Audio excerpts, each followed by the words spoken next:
Hello, good morning and welcome to the news bulletin here on 3FM on September 11, 2023. The bulletin is coming to you live from our studio here, number 35, John Hammond Street. We're also live on 3news.com plus on Facebook at 3FM 92.7. My name is Noble Crosby Annan. In the bulletin this morning, 5 killed with 3 more persons trapped underground in a quarry explosion in the Western region.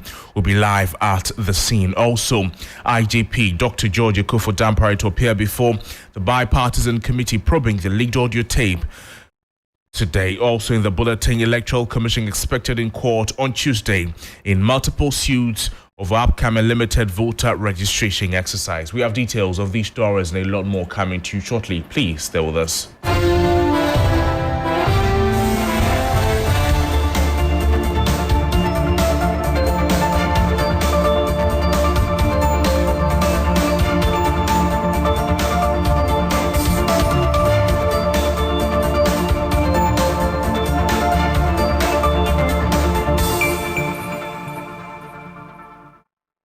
Welcome to the program. Now, more Gabon officials are expected at Antoa Boso in the Shama district of the Western region this morning following the devastating explosion at the quarry site in the area, killing 5 and leaving 3 others in critical condition. Several households near the quarry site have been adversely impacted, with many residents displaced.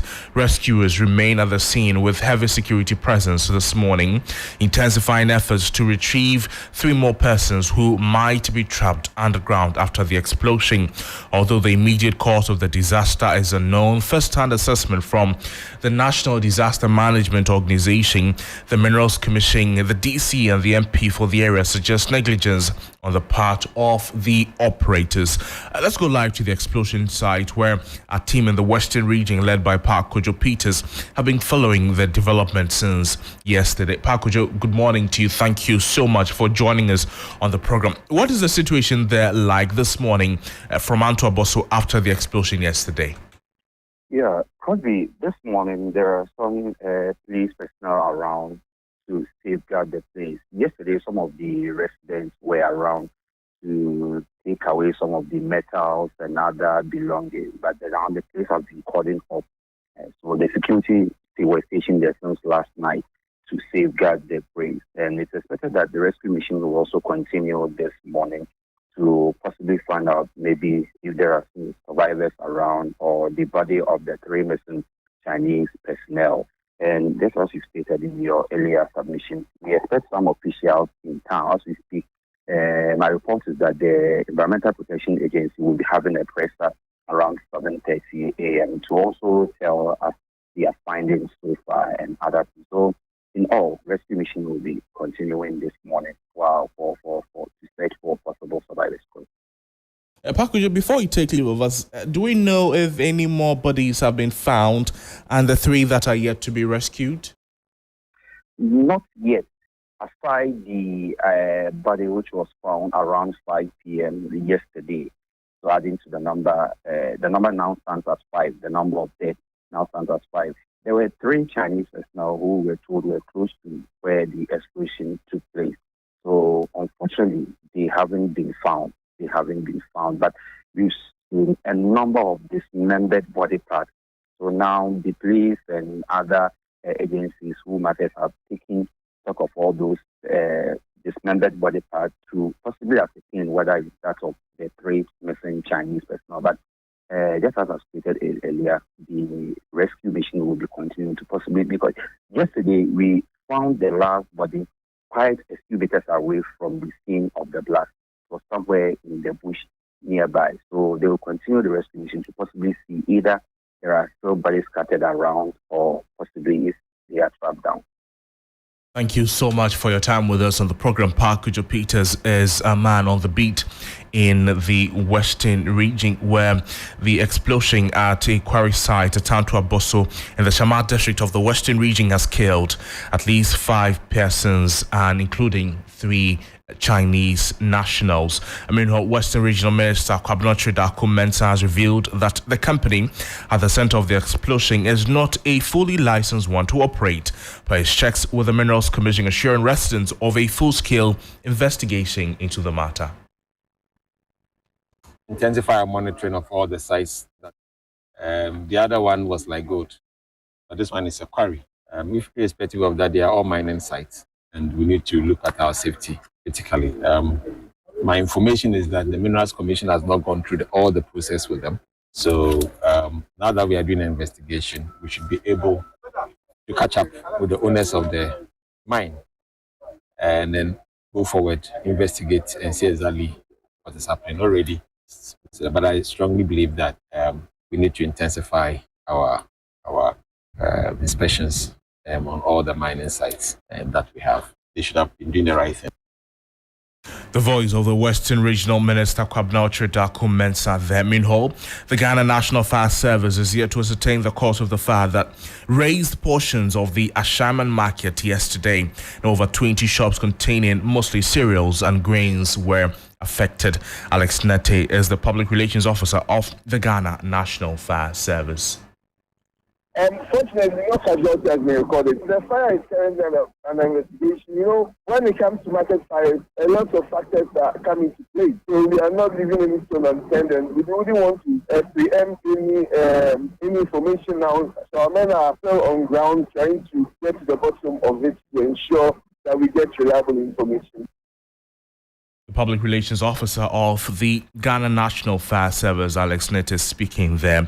Now, the affected traders have begun counting their losses, calling on government for support. I was home when we got the call the market is on fire. I came with my child, but unfortunately, we weren't let in. Everything was destroyed when we got back. Everything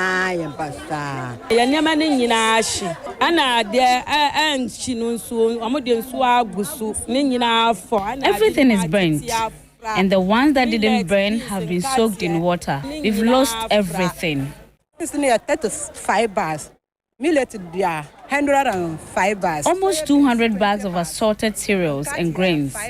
Can't even quantify the amount. Galen, 10 bars.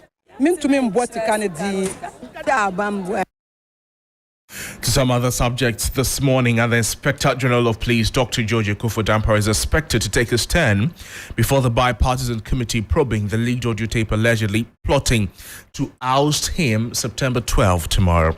The committee concluded the first part of its public hearings on Monday and will reconvene on Tuesday, September 12. Already, the police service on Friday suspended the interdiction of the 3 officers at the center of the alleged plot.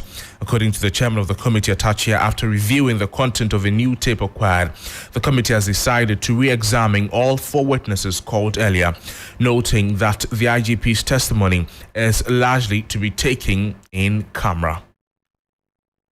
Calling all the witnesses who've come before us, Chibugri Nabu, Superintendent Nasari, Commissioner Mensah, and then we also want to bring along Inspector General of Police. It's going to be in camera because we are now delving deep into the evidence, and some of the evidence might have national security implication. Most of the things we are going to do now will be in camera, unless it's obvious that it has no national security implication and therefore it could be aired. Atachia is the chairman of the bipartisan committee probing the alleged plot to oust the Inspector General of Police. He also shared his opinion on the initial interdiction of the 3 officers at the center of the alleged plot.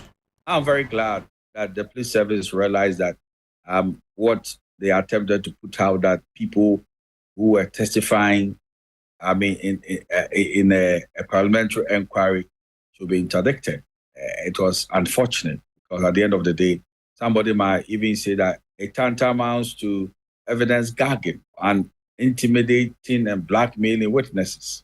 It's all the wisdom of the moment. That's one. It's good for everybody. Meanwhile, security analyst Adib Sani would rather have the committee engage the IGP publicly. It is fair that he is also brought before the committee to tell us his side of the story. But what I would have thought is for him to appear on hybrid basis. Because a lot of the things said against him were in public, it is only fair that he's heard in public and other issues that doesn't have to go out be heard in camera. But for us to constrict it all to in camera, I think is not good enough, and it defeats that spirit of transparency which the committee has been working with from day one. The voice of a security analyst Adib Sani there. In the meantime, the minority in parliament says it will go ahead with its protest tomorrow, September 12, even though the court has not yet heard the injunction application against the protest, which was originally scheduled for September 5. The court on Friday overruled the preliminary objection of lawyers for the minority MPs and directed the police to correct some irregularities in the injunction application. The minority MPs, through their lawyer Godwin Edwiji Tamaklo, objected to the police filing the injunction application without authorization from the Attorney General, but the court ruled that the police are powered by the Public Order Act to institute an action to injunct processes, indicating that the filing of the application in the name of the Republic is irregular, but granted it permission to amend the application and adjourn the case to September 18. NDC's National Communications Officer Sami Gyamfi maintains that the protest will be held on September 12, even though the injunction application is yet to be heard. This is not a fight for the NDC. This is not a fight for the minority caucus. It's a fight for the ordinary Ghanaian, because the recklessness of the governor, his deputies, and the board of directors of the Bank of Ghana is what has plunged all of us into the excruciating hardships we currently find ourselves in. The voice of Sami Gyamfi, the National Communications Officer of the NDC. Away from that, the Electoral Commission is expected to appear in court on Tuesday, September 12, following the application of multiple suits against it over concerns regarding the upcoming limited voter registration exercise. Two private citizens have taken the Electoral Commission to court over their decision to hold the limited voters registration exercise at the district offices barely 24 hours after some 5 opposition political parties took a similar action. The applicants who filed the injunction suit separately are residents of Ochebleku near Afienya in the Greater Accra region and Wuli Toji in the Volta region. The duo, who are both first-timers among others, argue that the distance of the closest district office to their place of abode is a torturous journey. They are praying the court to injunct the commission from restricting the registration to only its district offices and further order it to open to all electoral areas, which they believe will give them close proximity. Now, before we go, let's bring you some international news as emergency works from outside Morocco have now joined the rescue efforts. Much needed help as each hour that passes reduces the chances of finding survivors in the Morocco earthquake as foreign teams join the quake rescue efforts. Rabat has accepted aid offers from Spain, from the UK, Qatar, and the United Arab Emirates, and France, the US, and some other countries say they will also be ready to help. Spain has sent 8 to 6 specialist rescuers in 2 teams with 4 sniffer dogs each. The UK government is sending 60 rescuers with 4 dogs on 2 military transport planes along with small medical teams. The British kit includes seismic listening devices and concrete cutting and breaking tools for reaching people trapped in the rubble. That's how we wrap up on the morning news here on 3FM 92.7. My name is Noble Crosby, and there's more news on our website 3news.com. Please log on for more. Good morning.